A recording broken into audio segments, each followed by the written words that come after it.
Hello, Eagle Naz. My name is Jerry McConnell, Pastor Jerry here at the church, and thank you for tuning into this brief devotional thought this morning or this afternoon, whenever you're watching it. This past Sunday, Pastor Tim began a series of sermons from the book of Acts, and he was talking about Pentecost and the outpouring of the Holy Spirit on the disciples this Sunday.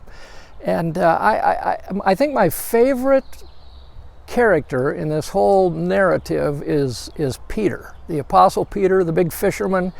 You know, here's a guy that when you read the Gospels, you see that he really loved Jesus, and he had a good heart, he was a good man, and he wanted to be a faithful Christ follower, but the dude was a mess. He was just all over the map. He could not get it together, he couldn't hold it together.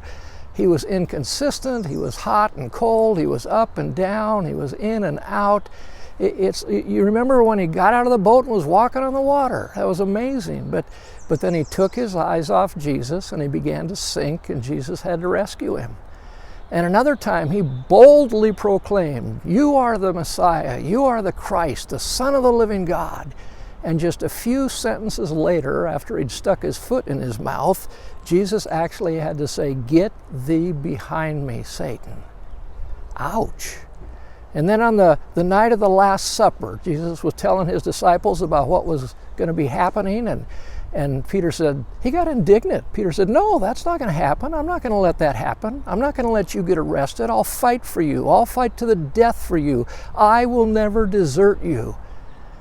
Well, a couple hours later, he's denying that he even knows Jesus. 3 times he did that. Mr. Inconsistency. But then came Pentecost. Then came the infilling of the Holy Spirit. And it was an amazing transformation. You read about Peter moving forward in the book of Acts. And he's the same guy. He has the same personality, the same temperament. But he has a single-minded devotion and a single-minded focus and a single-minded purpose. And Mr. Inconsistency is now steady and steadfast and faithful and obedient and strong. He has become Mr. Consistency because of his Pentecost experience. It's an amazing transformation. So this Sunday, Pastor Tim is going to continue with his sermon series, and this Sunday he's going to talk about how you and I can have that same kind of experience. How we can move into that kind of relationship where we become consistent in our walk with Jesus. So I hope you'll join us this Sunday, just a couple of days. You can join us here at the church at Eagle Naz, or you can join us online at eaglenaz.com.